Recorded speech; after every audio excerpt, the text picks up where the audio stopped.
Hello there, sword friends. Today I have a bit of a babble about sword testing and some evaluation from a metallurgical lab and some drama, and hopefully it is interesting.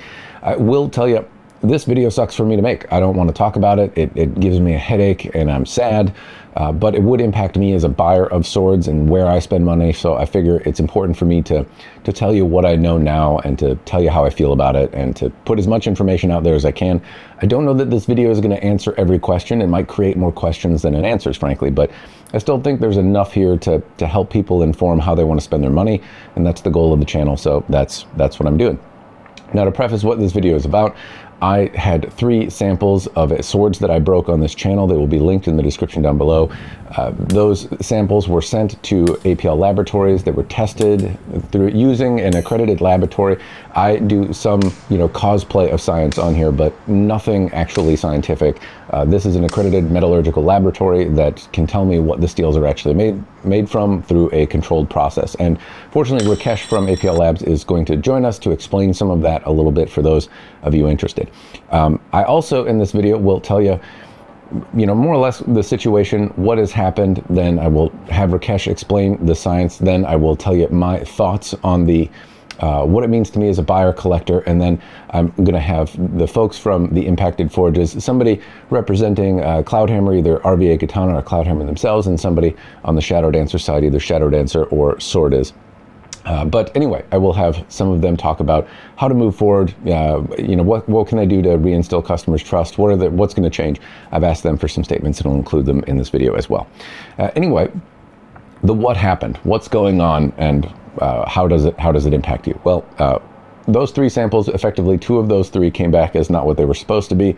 That sparked an admission and also some questions and some stuff. So that is what has happened. So the 3 swords that were tested were 2 from Cloudhammer. One was the S7 sword that was initially sent to me when they were called Bizer, a different company that later transitioned to Cloudhammer. That first S7 sword, which remains the most durable sword I have ever broken. I had to break it again to send a sample to APL Labs, and it was still quite loath to break. The second sword was the S5 katana from Cloudhammer that I tested not too long ago. That sword was supposed to last even longer than the S7 sword, but didn't quite hold up the same way, and that one was also included.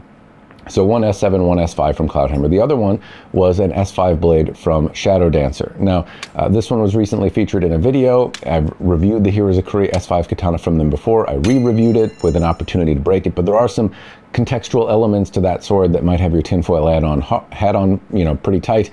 And I'd encourage you to watch the video if you want to know where I got that sample. But all of that stuff is maybe sprinkles on top of the cake. I would just say that after I released that video, Shadow Dancer put out a statement that effectively said, yeah, we haven't been using S5, which means that I don't need to investigate the situation further. The validity of the sample is less in question.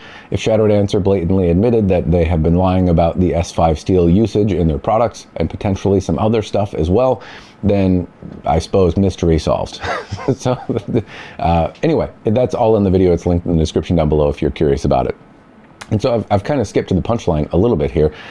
2 of the swords from Cloudhammer were sent off. One of them came back as not correct, and I'll explain why that has a different reaction to me than Shadow Dancer, but I'll skip that for my personal feelings side of it.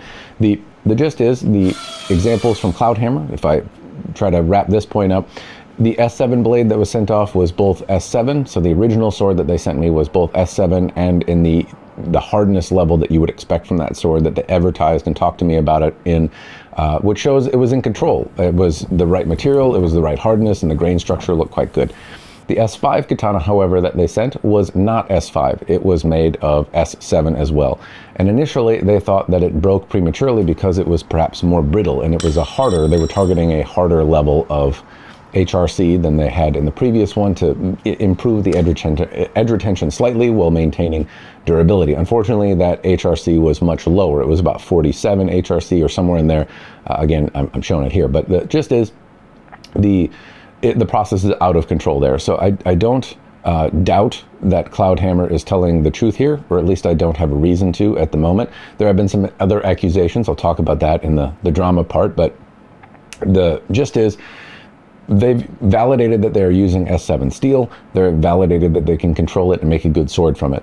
They also have said that they're using S5 steel, and if I'm understanding the charts correctly, if I were to try to bake a cake with S5, and I followed the recipe to get a slightly higher HRC around 57, 58, and that was the recipe that I was trying to follow. But instead of baking my cake with S5, I used S7. As I understand it, the results would yield a much shorter or smaller HRC than the S5 would. So it seems like the evidence here between these two examples paints a picture of honesty for Cloudhammer. At least that's, as I understand, what could happen. The grain structure in both honestly didn't look too bad, but the HRC was certainly off from what was projected, and things line up a little bit, but I don't know. Joe has also tested a S5 blade from Cloudhammer, and that blade came up as incorrect, or rather also S5. So the problem is not isolated to one sword, but at least the evidence that we have would suggest that they are trying to use S5. At least that's what I understand. The metallurgist among you might be able to correct me on that, but that's what I've got so far. What it tells me as well is that S7 exists. So there have been some folks that have responded in comments that S7 doesn't exist in China, that the forgers out there can't be using it. It would be impossible. But I have clear evidence from an accredited laboratory that S7 is not only present, but they're very capable of making excellent swords with it. So that much is, I guess, very positive news. That S7 sword still remains the toughest one that I have ever tested, and that remains a possibility to own if you are interested, and Cloudhammer can produce them in a way that you have trust in. S5 is a little bit more enigmatic. I'm not sure what to say about S5, since I have yet to see a scientifically tested example that has proven to be that. But that doesn't mean it won't happen, or that all the swords are bad. There's still some stuff that has to happen, and I'll wait for Cloudhammer to figure out how they're going to move forward from it. The example with Shadow Dancer is a little different here. And so more or less I want to notify you that I told both companies at the same time, right? When I got the notes back from the lab, I reached out to RVA first, but a few hours later I was talking or sent a note anyway to the folks at Shadow Dancer to let them know about the issue. The initial response from Shadow Dancer was very similar to Cloudhammer in that, hey, it could be our supplier, it could be the lab, but that's not likely, and it could be our process, we grabbed the wrong steel. And so I assume that that's kind of what was happening. They had asked me to return the sample to China so that they could investigate further themselves. And then later, after the video was posted, they made a comment that effectively said, and I'm paraphrasing here, that they felt compelled to release things that were S5, but they knew they weren't. They'd expected that they would be caught, and effectively admitting to just blatant misrepresentation and dishonesty. Whether or not you agree with the reasons, effectively they said, yeah, we lied and we knew it. And so that changes the dynamic a little bit, where Cloudhammer is still in this phase of, hey, our process might be out of control, but our intentions are honest. Shadow Dancer is in the, we're blatantly dishonest, and how can you trust us moving forward? And so that's where they are a little bit different, is there is an honesty component that is uncomfortable to work with. If you lie about the kind of steel because presumably you want to sell more product, you can charge more for it, or whatever your motivations are, still that makes me on edge as a customer, and so that's part of the dynamic change there. But Shadow Dancer has effectively admitted to misrepresenting the product, which means the sample that I sent and the way it was acquired and those little details are less important than kind of the admission that they have never been using S5. What other steels might be impacted? I think any swanky steel is a potential risk here, and that's the part I would encourage you to think about, is any L6 that's supposed to be a hard to work with steel, S5, S7, CPM3V, Z-Tough, any thing that basically isn't 1045, 1060, 1095, T10, 5160, or 9260. Those seem to be the steels that are pretty common in China, and not to say that swords are not being lied about in those categories as well, but it seems more likely that if you order a 1095 sword that you're going to get a 1095 sword, or at least something pretty close to it.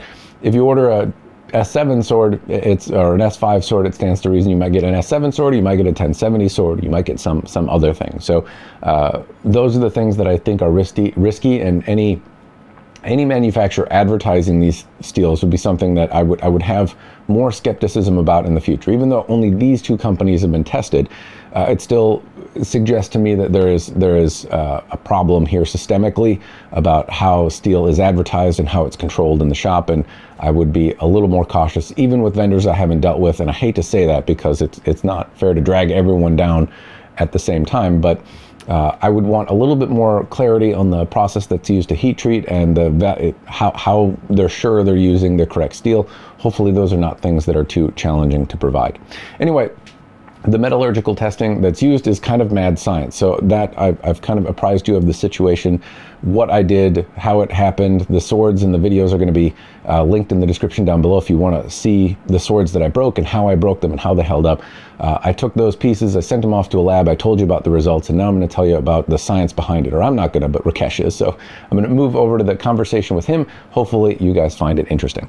Rakesh, thank you for taking some time to explain the science behind metallurgy testing and that kind of stuff. For folks that are watching, I sent a few sword samples your way. You told me what they were made out of, and I appreciate you taking a little time to explain the science behind it. So if you wouldn't mind, just introduce yourself.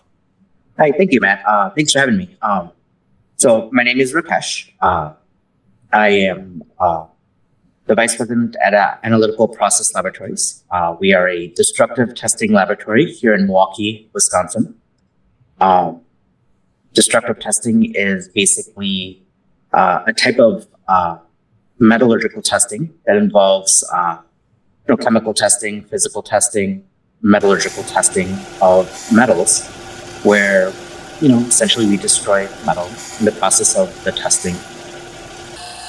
I do destructive testing as well, but it's less scientific. I do destructive observations, so I've heard.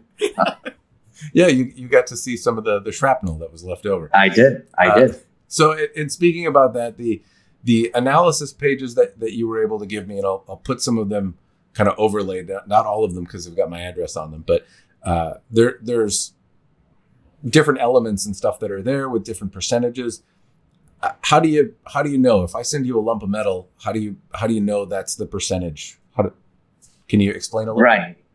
Right. So the method we used for the chemical analysis of the samples that you had sent, we use a technique called optical emission spectroscopy, OES.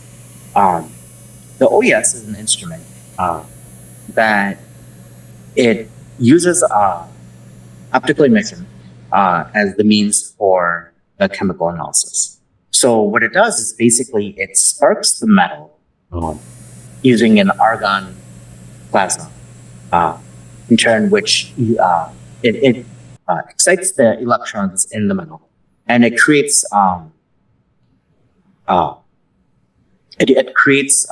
light from those electrons. And using the light, it measures the wavelength, measures the intensity of those wavelengths, and using that intensity, it can kind of estimate or create the concentration of that intensity and convert that into a percentage by weight. We know that it is an exact value because we have calibrations created using known standards.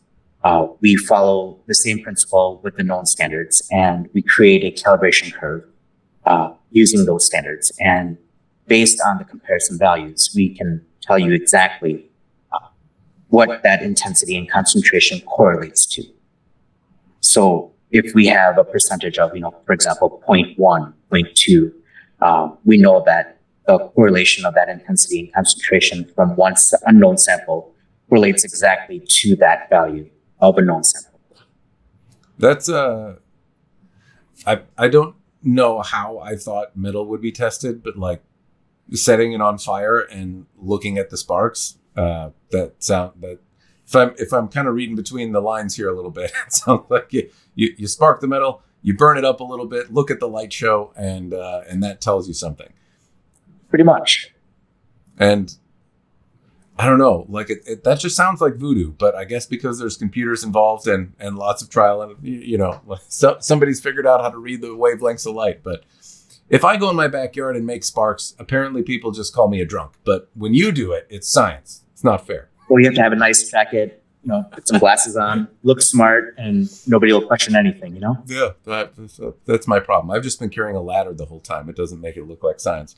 I didn't know the testing worked that way. So that's a fascinating. Are there limitations to that or problems that you have to look out for? Because steel can be polished differently. It can be different hardnesses. It can be heat treated differently. Right. Does that impact Right. the ability to read the metal? It does. It does. There are limitations. You have to make sure that the samples are prepared correctly. Surface preparation is a very important thing. You have to make sure that there are no contamination. No contamination is present on the surface of the metal. When you're doing it, you want to make sure it's nice and clean. You want to make sure that the sample is flat, so there's no air that kind of gets in, gives you any kind of false reading, false burns. You want to make sure that when you standardize the instrument, you do it correctly. You want to make sure that there's no drift, meaning that the calibration curves change because of the atmosphere, because of temperature. Basically, you want to make sure that everything that you're doing, all the numbers are correct. The instrument, none of the values have changed. None of the variables were tampered with. So all the checks are there. Everything reads as it should. Then there's also certain elements that you just can't read. Either they're too light, they're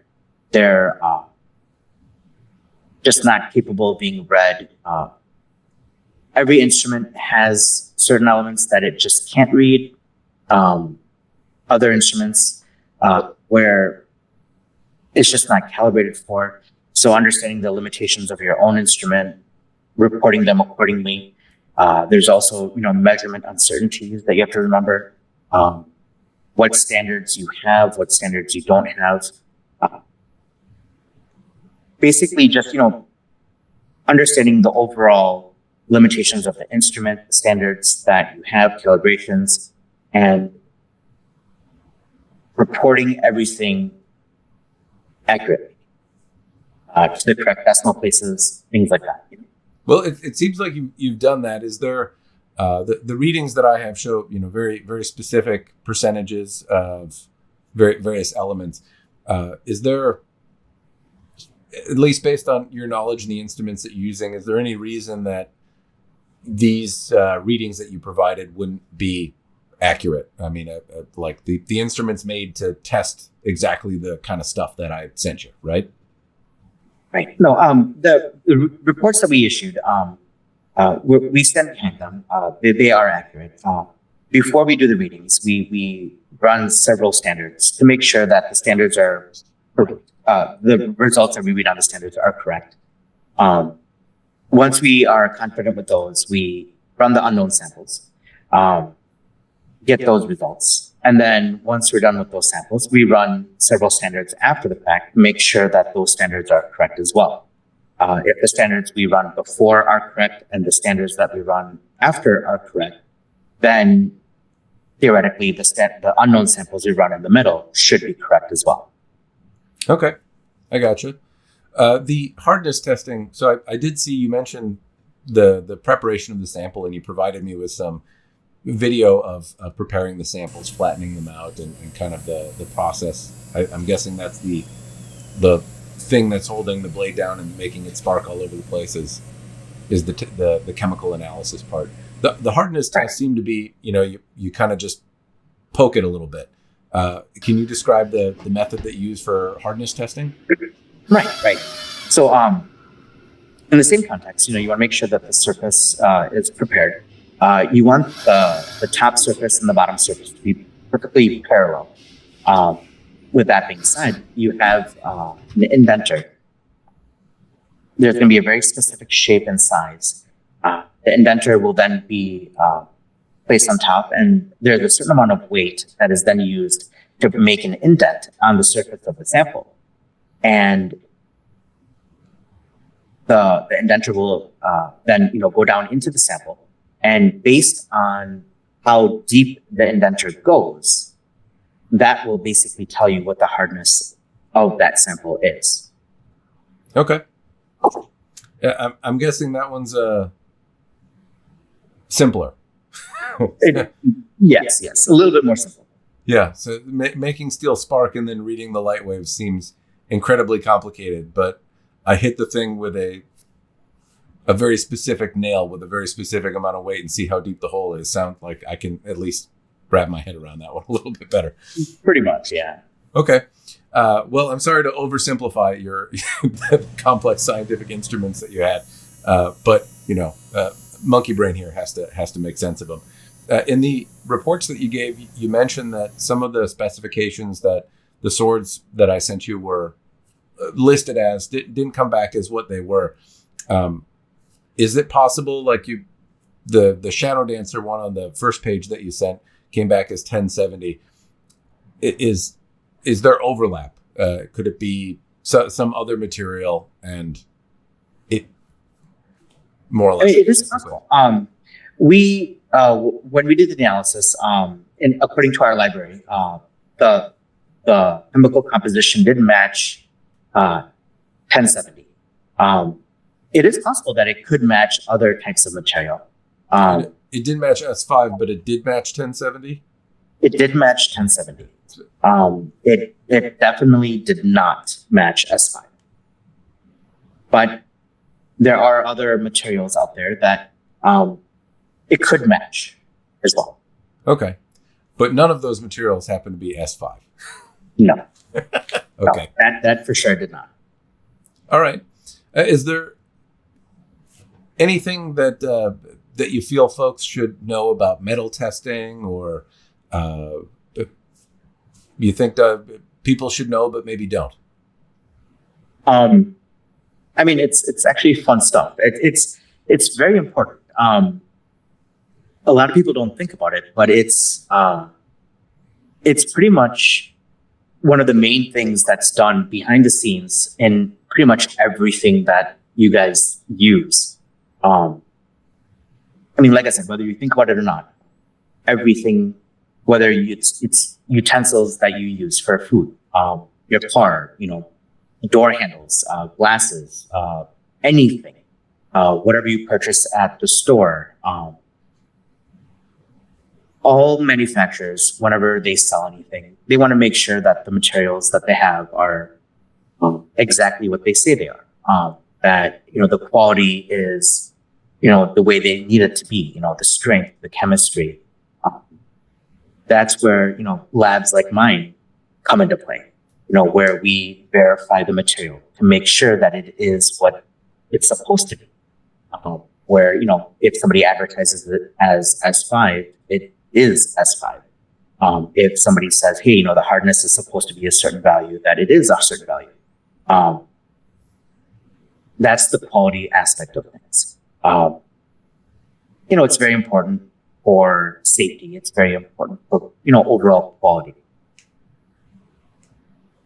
Like I said, it's a very important aspect of any type of quality control, whether it's for foundries, casting manufacturers, Walmart, Target, any kind of reseller, importer, exporter. Like I said, we're behind the scenes, but we're a very, very important aspect of. Well, that has proven to be true, Rakesh. I would agree. I've thought a little bit more over the last few days about, why does it matter? Apart from being honest, right? And the thing that you bought is what's described. In this particular case, it goes on a 4-foot razor blade that you're swinging around, usually around other humans, and you're trying to learn some sort of. Hopefully, you're trying to learn something with it. I guess people go out in the backyard and have fun with them. People study martial arts. People try to connect with the past. People try to do a lot of different things. But if you intend to use your sword, and the swords that I sent you, or the pieces of them, I should say, were made of what's supposed to be a very robust material, assumably that person buying them would want them for robust uses. And so, yeah, I think having them made of exactly what they're described as is probably a very important thing, because if a sword breaks, as a guy who's broken a lot of them and had them fly back at his face, it's not comfortable.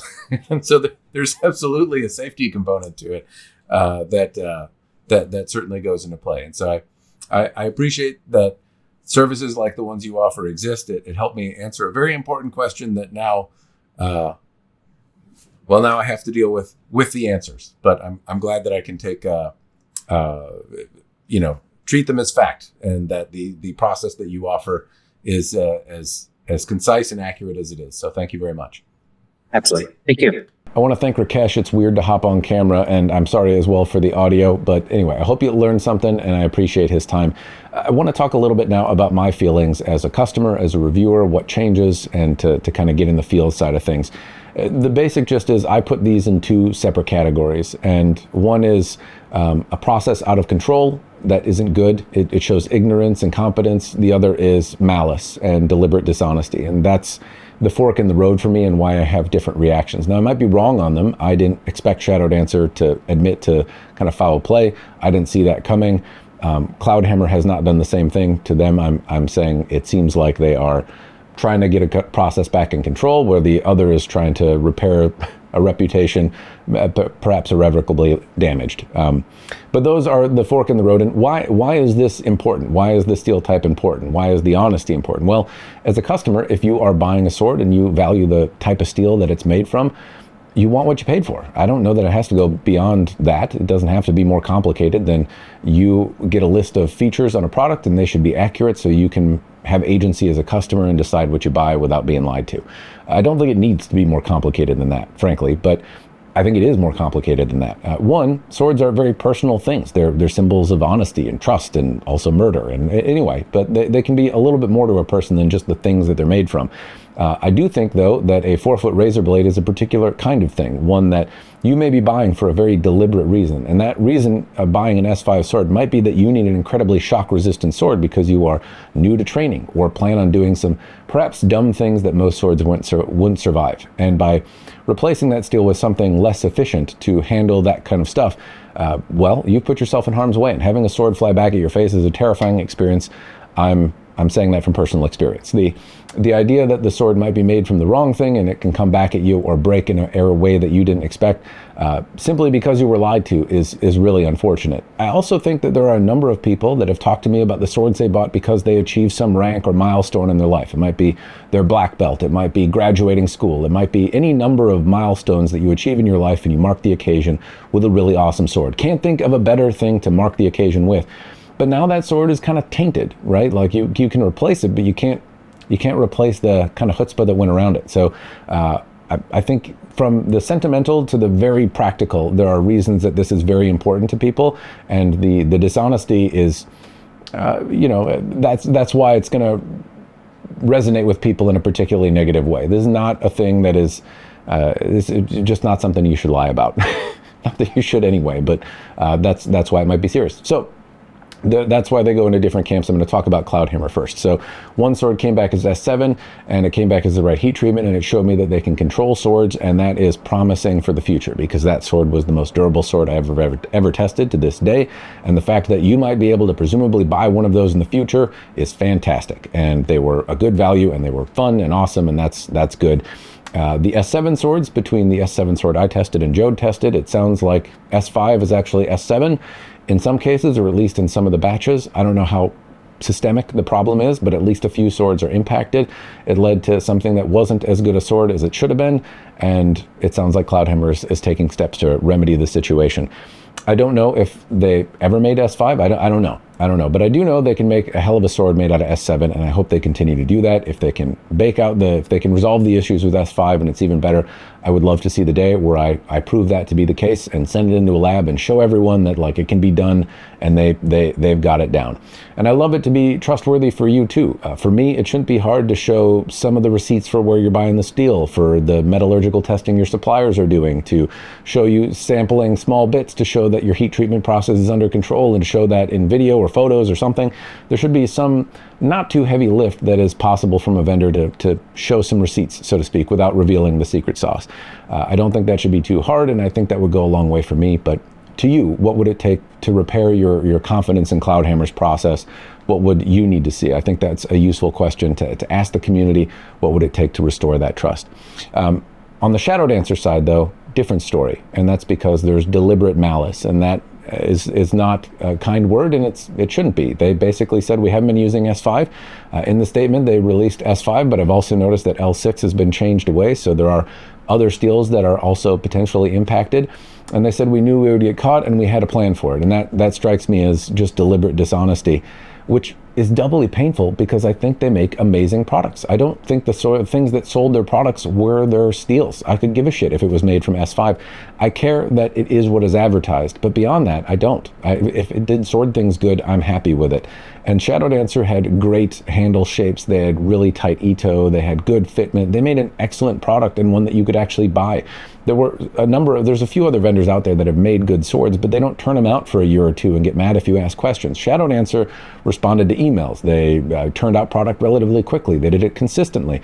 They were selling swords and doing some really good stuff, but just deliberately lying about it and showing that kind of lack of care for your customer is tough to get past. I still think the products are very good. All the things I said in the reviews, apart from what the steel is made from, I would still stand by it. I still think they make a really good sword, but I don't know how to trust that moving forward, and that means I have to doubt all of the other stuff. Despite how good the swords have been up until this point, it leaves me with doubt and kind of discomfort. So that is a little different, though. Again, both companies have stepped up and said, we're trying to make people whole. And I do believe that deserves some credit. They could have just walked away. Shadow Dancer in particular could have been like, got your money, peace out, bitches. But they didn't. They said, hey, we're going to try and make everyone whole. And the results I've heard so far is that seems to be happening. So I will hopefully have some links here in the description down below if you are impacted. But the gist is they seem to be trying to rectify the situation. And that means, you know, while I'm doubtful as a customer, I would personally be doubtful of any sword made of a bougie steel if it's not 1045, 1060, 1095, T10, 5160, or 9260. I'm immediately skeptical of it. And even in that category, it doesn't mean if you buy a 1095 blade, you're not getting a 1045 blade, but it seems more likely in those categories you're getting what is promised. With the S5, S7, Z-Tough, L6, CPM3V, whatever swanky steel, I would immediately have a tinfoil hat on and ask for more proof. And I don't know that there's much I would. Hopefully some proof exists that would make me feel comfortable, but I don't exactly know what it would be. I'm immediately skeptical of those. With Shadow Dancer, though, I'm skeptical of everything now because they've proven that they're deliberate liars. So that's tough to move past. I hope they do, though, and because they are sticking around trying to help people, as a reviewer, I would continue to work with them. And I don't know that they would want to continue to work with me, but I would say that any company out there that's willing to send me stuff and is planning on being in business and is open to customers for buying, I'm interested in providing objective feedback to buyers to help them better choose and spend their money. I know that's going to piss some of you off because if there's a deliberate liar, why do you let them in the conversation? I just don't think that closing the door in and even those folks' faces is helpful. If they want to stay in business and improve, I want to help them improve. And I think there's a case of that. Ryan Sword 10 years ago had kind of had a really negative reputation in the community. People didn't like working with him. There was a lot of negative feedback about him. And now they seem to provide relatively consistently very good swords to customers. They're making people happy. I've talked to a lot of people that are private sword citizens out there that have ordered custom Ryan swords and been absolutely delighted with what they've received. And if everyone had just closed the door on them, that wouldn't be an option today. So my hope is to see the sword community and vendor community flourish and do well, but I'm not going to excuse dishonesty either. So any future samples from Shadow Dancer, I would need to figure out how to show they are what they are to the best of my ability. Anyway, that's my thoughts on changes of customer skepticism and maybe some of what changes for reviews. For me, my door's open. And I feel like I have to stick behind my doors open. That's my own personal take. If you disagree, I'm happy to hear your feedback, but hopefully my reasons make sense. So, yeah, that's the gist. Those are my thoughts. That's why I think it's a big deal. Hopefully it's helpful to you. I'm now going to shift it over to John at RVA Katana to kind of give his take on how to move forward. Thank you, Matt, for giving Cloudhammer and RVA Katana this opportunity to apologize for what's been going on with the uncertainties with S5 shock steel katana. Cloudhammer is first and foremost an industrial blade factory. Their primary business is making blades for power tools and precision cutting instruments. So for the owner, swords are a passion project. He likes to copy historical swords and see if they can be made out of modern steels and to make things and always push the envelope to try to improve quality and performance. And so when I told him that we were going to metallurgically test the S5 shock steel sword that Matt broke, he was more than happy to put up the money because he was curious not to why it broke, but why it bent so easily. When the test came back that it was S7 with a hardness of 47, he surmised that they had mixed in S7 with S5 and heat treated as if they were S5, resulting in a blade that was softer and more easy to bend. On the side, I talked to Gary, formerly of Baltimore Sword and Knife, and asked him what would happen if you took S7 and heat treated it as if it were S5, and he confirmed that indeed it should be softer and easier to bend. We initially thought this affected 70 centimeter katana blades from that batch. However, after sending a mass email out to all the customers who had bought during that period, we heard back from some customers who had bought later versions as well and said that their swords were rolling pretty easily. So I asked Cloudhammer to metallurgically test some of the stock that they still had on hand. And they used XRF technology. It's different from what you saw with APL. APL uses EOS technology. XRF doesn't measure carbon and some other organic elements. But what Cloudhammer found was that there were some steels whose composition still looked like S7 and others that looked like it was S5, but with higher levels of vanadium or lower levels of molybdenum. I can't say that word. And of the 5 samples that they have tested so far, none have proven to be 100% within spec of S5 shock steel. So right now, Cloudhammer suspects they may have gotten some mixed material from their distributor. That also makes the problem a little wider. It means that it's not just 70 centimeter katana, but possibly other blade lengths and types as well. In the middle of 2024, Cloudhammer was adjusting the heat treatment process of S5, and we're doing plenty of abusive testing with their samples. And so if you got a sword after fall of 2024, and if it's not setting bends easily or rolling, you should have a good sword. Now, the boss of Cloudhammer has instructed me to apologize on their behalf for their lack of due diligence in trusting their distributor and not testing the materials that they got themselves. Cloudhammer admits mistakes in their production process, but reiterates that there was no intention to deceive anyone. Had there been intentional deception, they wouldn't have used S7, which is just as expensive as S5. And if they had used S7, they would have correctly heat treated it, which previous tests have shown that they can do. In the future, they will have their unrefined steel bars EOS tested and also independently XRF test themselves. In the coming months, Cloudhammer will provide some S5 shock steel swords for APL, the same lab that tested the earlier shards, to test this one as well. And also we will provide samples for Matt and Joe to break and also submit to APL. Cloudhammer hopes this can restore the trust that many of you have placed in them. For customers who have bought S5 shock steel swords from us before, if they've held up to abuse, then that's great. We'll be offering S5 swords to you at a highly discounted rate. And if your sword has bent easily or has developed deep rolls or chips, then we will replace your sword from this new batch. We humbly ask for patience in this matter as collectors and practitioners before sword sellers. RVA Katana understands that Cloudhammer moves more slowly than most factories do, and that's because they put a lot of R&D into their blades, and they want to make sure they heat treat it correctly. They want to make sure that swords will stand up to abuse before they actually release them to market. And so if you're in a rush to have a replacement, you can choose from something else that we have at RVA Katana. But if you're willing to be patient, Cloudhammer will provide swords that have been tested from this new batch as a replacement for the ones you had before. Again, RVA Katana and Cloudhammer does apologize for all of this inconvenience.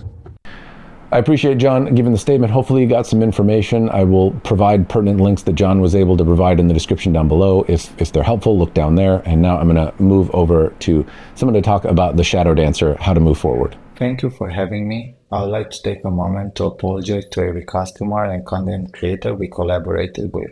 After a long discussion with the team behind Shadow Dancer, we realized it will be the best for me to make this statement as this is a very sensitive topic.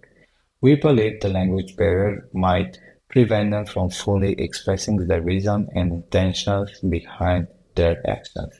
One thing is clear, Shadow Dancer misadvertised their S5 and L6 blades, and they are committed to making things right and gradually regaining customer trust, fully understanding that this will take time. On behalf of Swordis, I accept part of the responsibility as we are their exclusive distributors in the US. Swordis exists today because I gave this project a second chance and has become one of my favorite projects I've ever worked on. I strongly believe everyone deserves a second chance, and that's why we've been committed to working closely with Shadow Dancer. When I first reached out to Shadow Dancer nearly 2 years ago, it was because we appreciated their craftsmanship, not because they offered specific steel types like S5 or L6. Frankly, at that time I didn't even know what S5 or L6 was. I chose them because they brought something new and unique to the market. At that stage, Shadow Dancer, formerly known as Dragonsword, was struggling to enter international market. They reached out to various dealers and retailers, hoping for partnership, but received no response. As a business owner, I understand the pressure and the measures some might take to avoid seeing their business fail. Additionally, it's often challenging to fully grasp what creators feel. When you create something, you become deeply attached to it and you want your work recognized and appreciated beyond just achieving business goals. It is valid reason to justify their action? Definitely not. But it can provide perspective on why they made these decisions. One, when overwhelmed by business pressures and challenges, it's easy to lose sight of what truly matters. Shadow Dancer failed to understand that customers value their products for their unique offering and not because of a specific skill type used. Essentially, they underestimated themselves and doubted their product's quality. After many recent conversations, they now understand that very few customers choose their products solely based on skill types. Because of this, I'm confident that Shadow Dancer will work hard to rectify past mistakes, rebuild trust, and prioritize honesty moving forward. They had several opportunities to partner with larger businesses that could bring them significant more revenue than we ever could, yet they chose to remain loyal to us. Our exclusive deal is based on mutual trust with no formal contracts involved. This gave us reasons to believe that although their recent actions were unethical, they didn't fully grasp the seriousness of this issue in a way our customers can now do. It also gave me the confidence that this wasn't done with a fully understanding of how serious this is, but rather out of misunderstanding of their audience. That's why we agreed to move forward with a new kind of partnership. They will focus on what they do best, making swords, by this time with full transparency, and I will gather feedback from our customers to help them improve their products, offering, and communication. I'd also like to address more tension we've noticed between Shadow Dancer and other companies. In this industry, I believe competition doesn't define another brand's success or failure.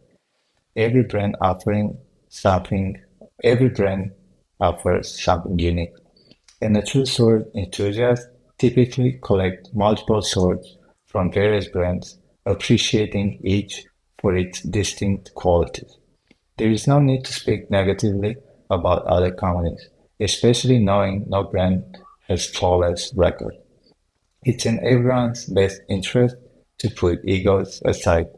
2 years ago, I knew nothing about swords.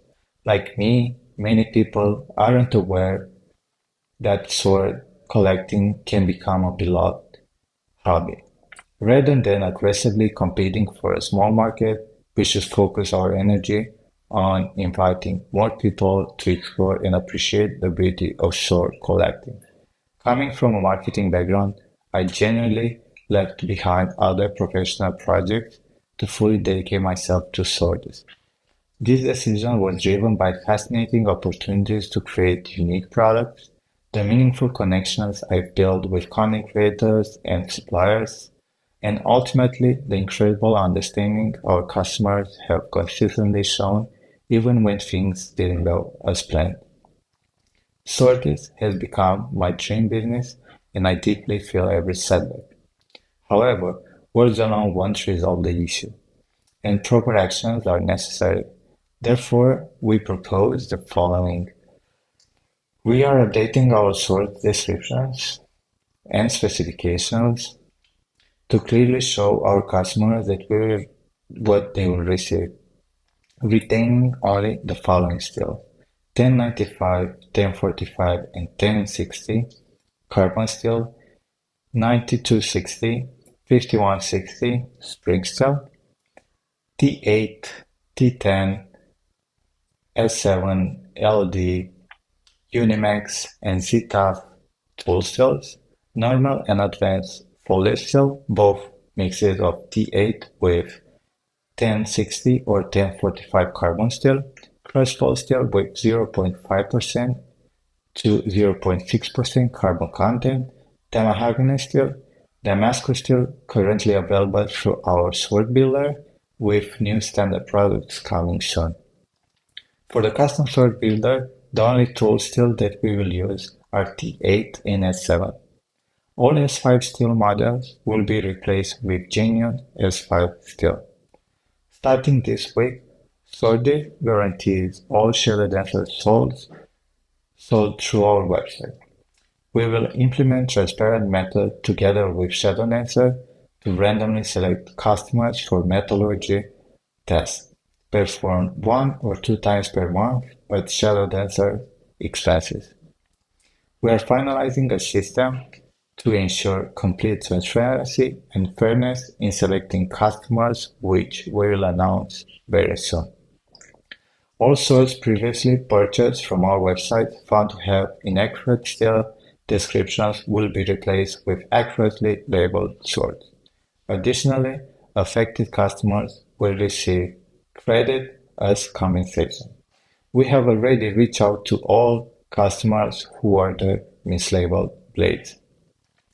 Finally, Shadow Dancer and I sincerely thank all affected customers for their incredible understanding and willingness to accept our proposed solutions. Your patience and trust are deeply appreciated. We kindly ask every customer waiting for a replacement to remain patient, as we'll fulfill all pending orders as soon as possible. Due to current tariff situation and the backlog, there may be some delays, but both of us are committed to fulfilling our responsibilities. If you have any further questions or concerns, please feel free to reach out to us directly. Thank you. All right, sword friends, that's the video. Hopefully it answered more questions than it created. If it didn't, I'm sorry. Post those questions down below. We'll see what we can do to help out. But that's all I got for today. Cheers. Thanks for watching.